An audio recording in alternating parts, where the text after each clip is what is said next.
One thing that I want people to take away from this film would be the orchestration of hope, knowing that there's a greater source within you than that of this world that we deal with every day. Is hope. There's a sparkle of hope.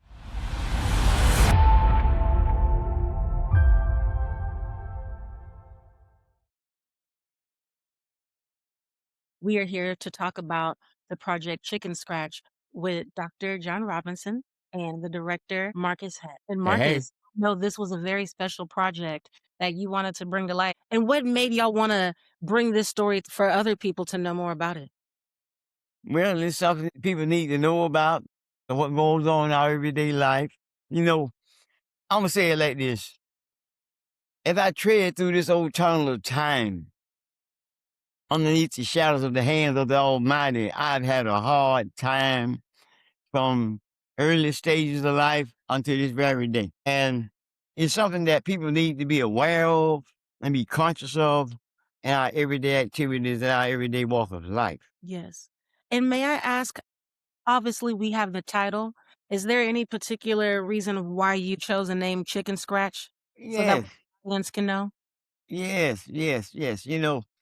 Chicken scratch is a word that was hewn out of the past. And when you couldn't define the person's handwriting to make a determination of what they was trying to say, our life is just that way. It's like chicken scratch, you know. We go through so much, so many changes.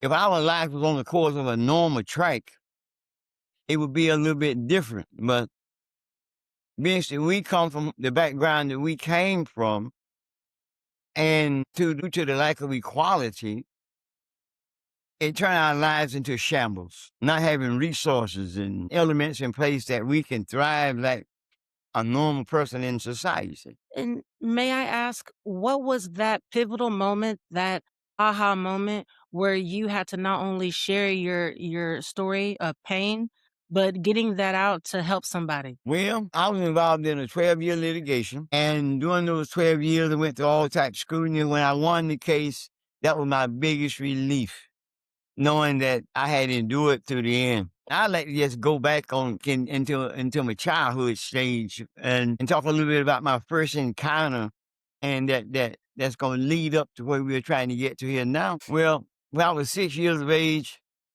I had my first encounter, and some adults told their children to take and beat me up pretty good. And they took and packed my mouth full of clay, packed my head full of clay, made me like a little clay hat, and sent me back bawling to my mom. And it ended up that a man by the name of Ashurst, who my parents were sharecropping with, went and confronted them and gave them until sundown to leave the town and all this kind of stuff, you know. So that was one of my little first encounters.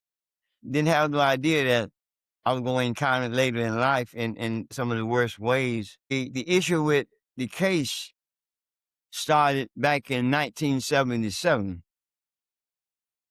and it evolved into a class action in 1983. And we got into the federal courts, and it was a long, grueling battle. And we fought and we fought and we fought for 12 long years. During those years, I was stripped of all my dignity and all my pride. I was placed under federal protection for 5 years. FBI agent that was over us, his name was Truman, out of Vero Beach, Florida. And the courts ordered me to arm myself to defend my family and myself in the environment that we was in. We had several confrontations, and it'll come out later.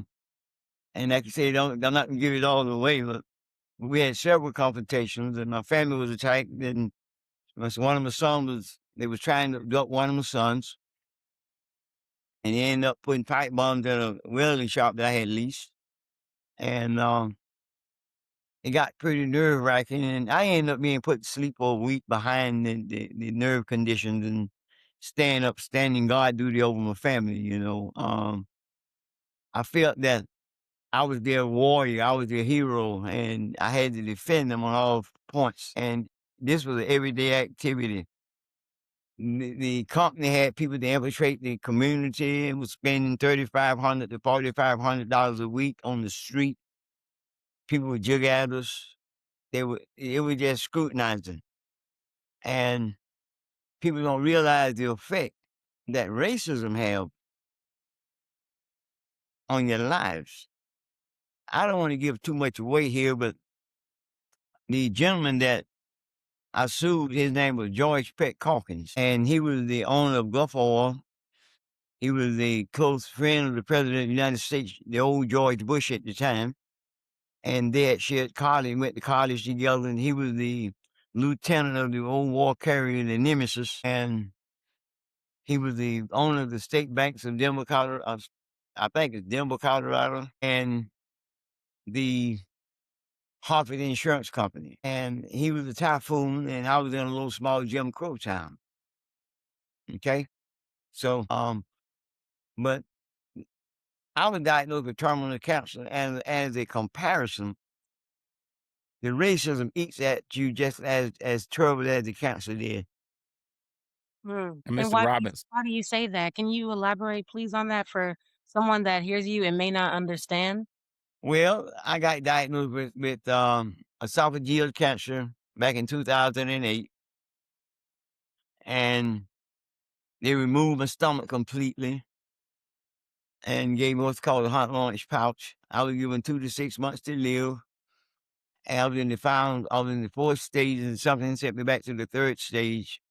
And I'm a cancer survivor, and that's been 19 years ago, going on 19 years ago now. I lost my wife to it last year, a year and a half ago.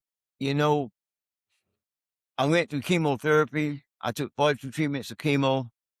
I lost all my teeth. I went bald. I got down to 103 pounds recorded weight, and it just seemed like everything was just coming unglued in my life.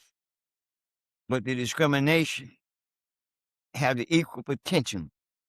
You know, when you set your livelihood up on educating your children based upon employment, and you come from a poor environment, or a poor family, you take pride in what you are doing, and you dedicate your life to your children and your family.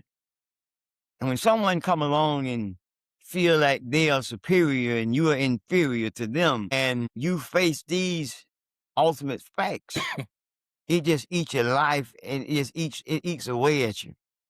When you've been doing everything right, the right way, never being late on the job, and dedicated as a dedicated employee, and then suddenly the rug is snatched out from under you without any warning, without any notice, and you was in line for promotions for, at that time, I was in line for promotion for $72,000 a year, which was good money at that time.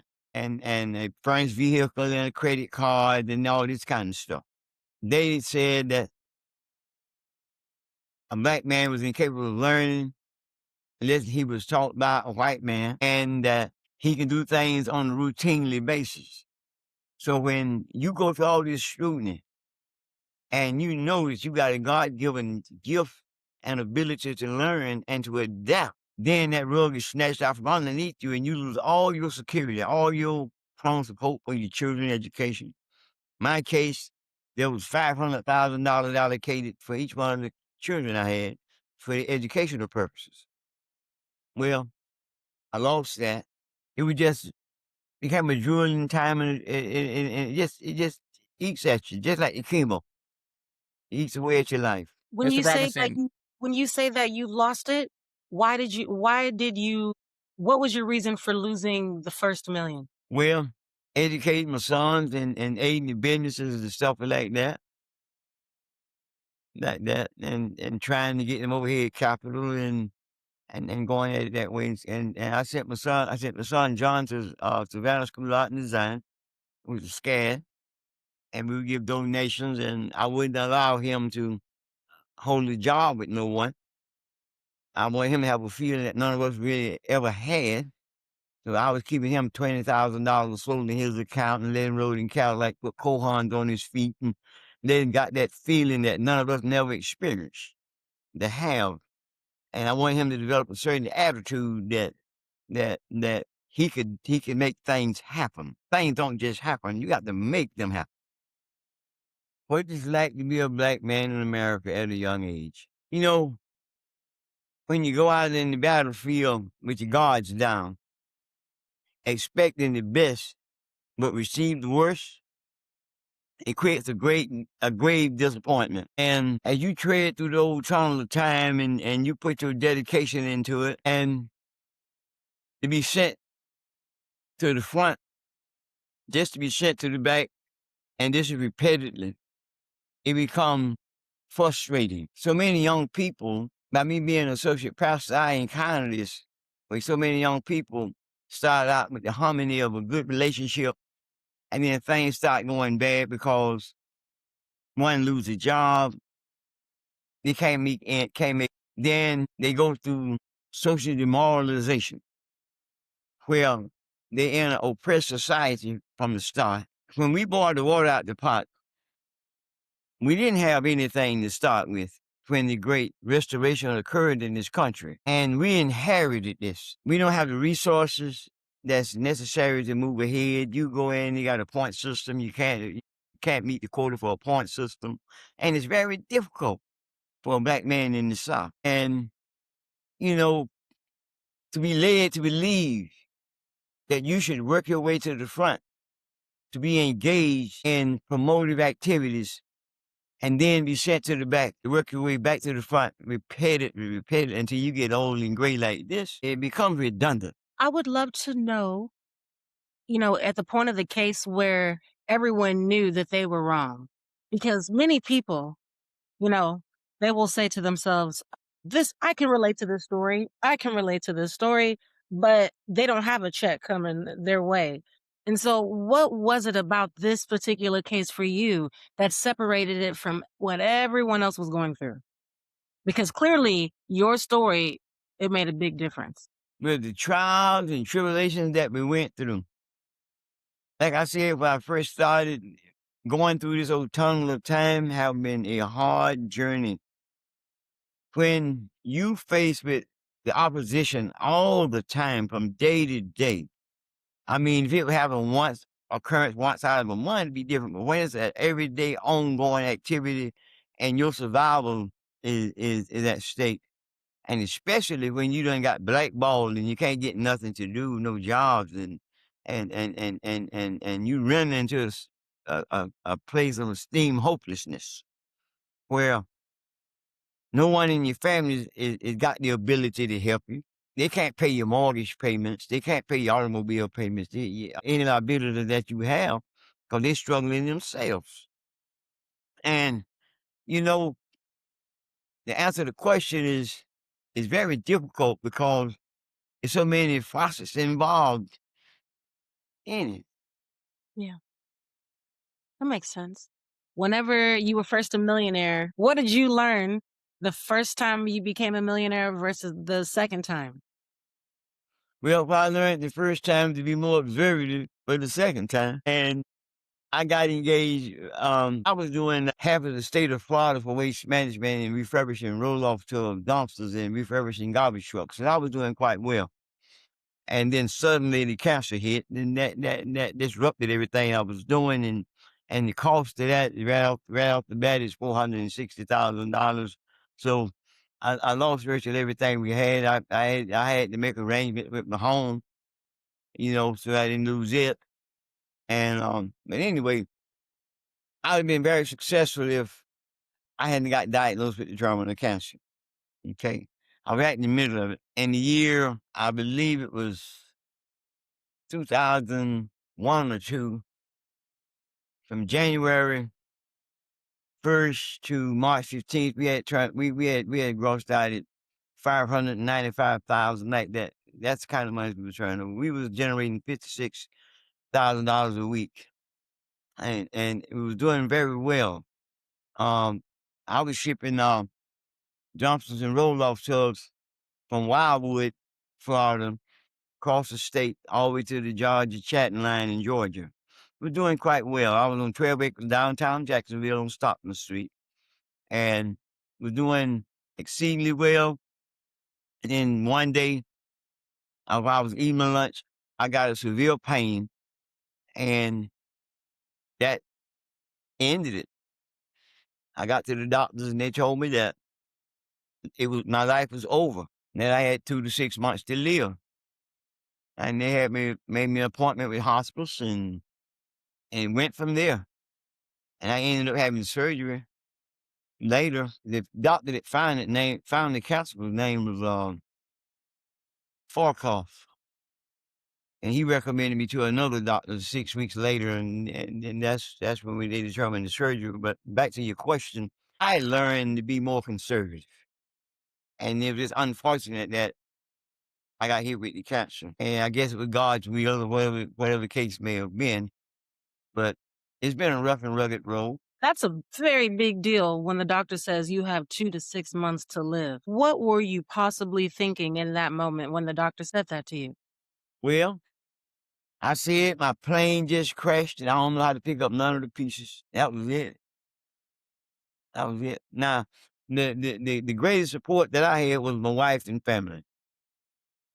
That was my greatest support, and everything I do is I dedicate to my wife. If this film becomes successful, I'm dedicating that to her. She was the icon of our family. And when we were going through the litigation, that form of cancer, we all sat around the table one evening, and we vowed that we would never separate from one to the other. There were 6 of us around that table. Then it turned to 5, the year before last. But anyway, uh, it's been pretty astounding to look back over what all we've been through. And what would you want people to take away from your experience? Hope, Hope. hope. The one thing that I want people to take away from this film would be the orchestration of hope, knowing that there's a greater source within you than that of this world that we deal with every day. Is hope. There's a sparkle of hope. That's so beautiful. And Marcus, I definitely wanted to, if I can ask you this question now, with this amazing story, and you know, because a lot of people right now, I feel like with the story that Dr. Robinson shared, a lot of people right now is very sensitive in this time within racial relations, economic relations. Are these some of the reasons why you thought this would be a great time to share his story? The reason why I really wanted to do this story, first of all, when met his son, Colin, we met at a birthday party for a friend of my daughter's. We both have daughters, and we just talked, and we wasn't even thinking much of it. I didn't know anything about his father, and we were just talking about the film business, and we just having a conversation. And then he later gave me a call and said, "Hey, my father has a story, and I thought about you." And I was like, "Okay." And then he started telling me the story. And the reason why the story resonated with me is the whole area where he experienced so much tension and racism for a long period of time was in Florida and Valdosta, especially at a young age, and especially on the farm, his grandfather's grandparents' farm. And I lived in the area not too far ago in Indian Town, off of Indian River, where Mr. Robinson experienced a lot of that area. And I lived there in 2019 to 2026 for 7 years. And there was a lot of racial tension even to this point. So if there's this racial tension to this point in 2019, I can't even imagine what that racial tension was in the years that Mr. Robinson lived. So the one thing that really touched me about this story, Mr. Robinson has a book called Chicken Scratch. You can go check it and get it on Amazon, or you can just Google John Robinson Chicken Scratch and it'll come up. And the one thing that really captured me was Mr. Robinson experienced what every young Black man should not experience. He experienced racial tension from, of course, the white side of hatred. But another thing that he experienced at a young age was a Black man experience of hatred towards his mother. And his mom, Mr. Robinson's father died at a young age. And his next 2 father-in-laws, the first one was very physically abusive to his mom, to the point to where he beat her so hard that she was not coherent and she walked out on the porch naked. And Mr. Robinson at a very young age, I believe 6 or 7, got a blanket and put it over her just to cover her. That sent chills down my spine. And the second thing is abusive is not just physical. So the second father-in-law that he endured, he abused his mom emotionally and verbally. And I can't even imagine what his mom went through, but his mom still was his champion. And that really got me. And the fact that, he was doing young knucklehead things that us young knucklehead boys do in our early teens. But when you do and make a mistake in the South as a Black man, you really gonna face the consequences more than any other place, especially during those times. And Mr. Robinson did that and served served some time at a young age at 13 in like a structured prison. And he actually, when he got out, Mr. Robinson found his first mentor from a Black man with Mr. Bud. And he's gonna tell you about Mr. Bud, but Mr. Bud was the first Black man that Mr. Robinson saw that was kind, that was good, and somebody he can look up to. And just being a Black man raised from a two-parent household is important. And I'm not saying that just because it's two parents is successful, but it makes a difference. But it makes a difference when you have someone to show you that love that you've never received. I don't care what age you are growing up as a kid. To have someone that's not your parents to give you that love, that was incredible. And not only did he get the love out of that, but he got a little extra love, and he actually married Bud's daughter, Terry. And we're going to highlight that in the film as well. So basically, Chicken Scratch is a very deep racial film, but it's also a love story because it tells the love that Mr. Robinson had for his family and for his wife, and the love that Mr. Bud gave him, and then the love he gave his sons. I've met his oldest son, or one of his sons, and his family was there when I first met him, you know, and I saw the love and respect that they had for him. And every time I talk to him, he's always upbeat. I mean, this man's got cancer and he's endured everything, but you wouldn't know it every time you talk to him. That's God. That's definitely God right there. I like for it to be remembered as someone that stood up in behalf of others, and not just for myself, but in behalf of others. There was a point when I was offered $980,000 to settle the issue with the case, all the attorney fees paid, cost of court, and I walk away with $1 million, you could say. There's a story behind that, but anyway, I refused. It was at the point of converting to a class action and versus me as an individual. Well, I filed it as an individual and it converted to a class. And it was trying to prevent it from becoming the class. So they wanted to buy me out. And I refused to. And from that point there is where where the scrutiny got started. Yeah, you were playing chess over here. Yes, ma'am. Like, I can't wait for this film because now this is, I feel like, I don't know all the details, Marcus, but I feel like this right here, that is the drama. Yeah, it's just so many different tensions of rising action in this film from his early age. Like I said, he was incarcerated, and I believe that there was a program that Martin Luther King was developed to help young men get out of jail. So, as I mentioned, this is how a man endured race in the Deep South, but also the love story, but also how a Black man gets a mentor and someone to kind of stabilize him. And then he sees that there is hope and he sees that there is love and kindness.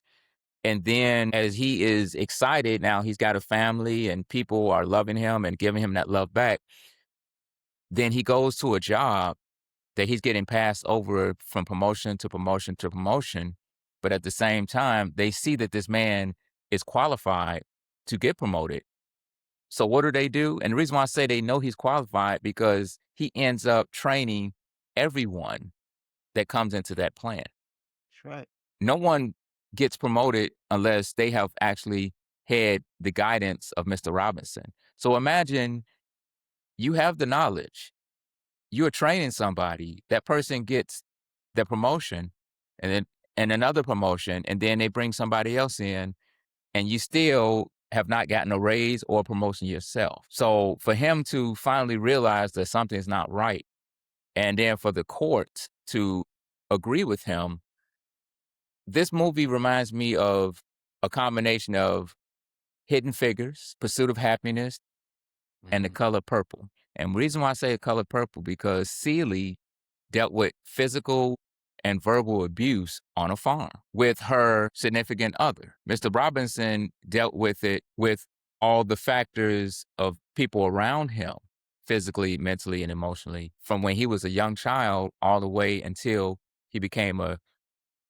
man working at a job and then dealing with cancer. So the pursuit of happiness puts the bow on what this movie is all about, of how he started and ended up. And we're going to say it's a happy ending because he's still here. Still here. And he endured a lot, but he's still here. Still. The thing I really love about Dr. Robinson is despite all the things that he has endured and he has went through, he is always mentoring and he is always teaching, including myself learning so many things from him. And I'm so curious, Dr. Robinson, you know, what is your doctorate in? Because I know you are a mentor to so many.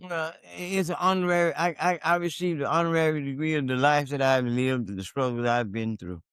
And like I say, I teach a class every Saturday, and I teach the fundamentals. I teach you the fundamentals of architecture, engineering, and the fundamentals of arts.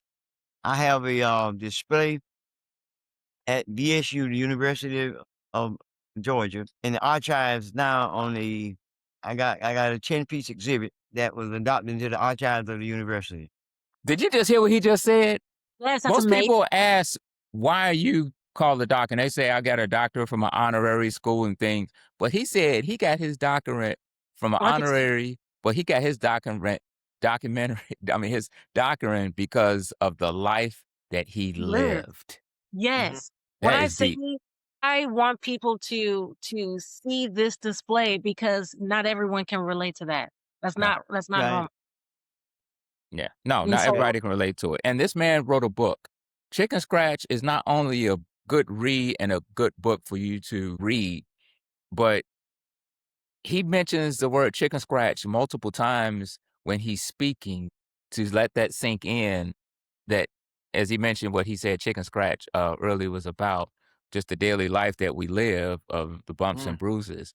And the book is incredible. I encourage everyone to go get the book because, it takes time to put together a movie. But I encourage everyone to get the book. And I am going on a limb right now to tell you that a friend of mine, Garrett Morris, we're going to speak it to an existence, but I do know Garrett Morris pretty good to where I can, just pick up the phone and call him. And he resembles Mr. Robinson so well, and I think he would be the perfect candidate to play the elder John Robinson. and so you're at the stage now of where are you at the stage now of the creation of this film with you speaking of Garrett potentially playing the role of Dr. Robinson? Well, right now, I'll be honest with you, we don't want to pretty much give too much away because we're in the development stage to where we've created who we want to cast for the project. We're putting everything in the IP. We're going to create a website. We're going to have, look at that face. We're going to merchandise that face of Mr. Robinson. And we're going to tell a wonderful story based off his book. So the movie will be based off the book. Like I said, I encourage people to read the book. You can get it online on Amazon. I believe it's like $9. That's not even a cup of coffee nowadays. $9 and you can have an incredible read, and it's just an incredible story. And I'm just happy that Mr. Robinson and his son reached out to me. And like I said, it's something that is going to inspire you, not because of the issues that he went through, but it's going to inspire you of how he dealt with those issues and how he's always made it a positive outcome. How he dealt with those issues.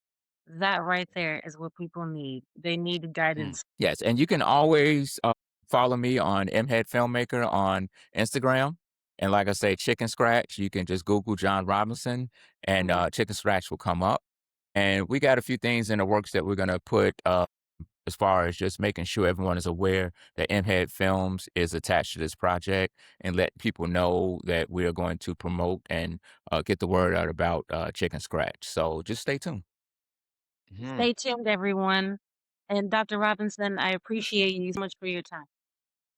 I thank you for allowing me to be on here, and Marcus, I thank you for having the faith and believing what we're trying to do. And, you know, like I said, things don't just happen. We got to make them happen. And as long as we keep a positive mind and stay away from all negativity, we'll be just fine. From a Uh, black man to a black man, that is, I love you, brother, and I appreciate you. Love you too.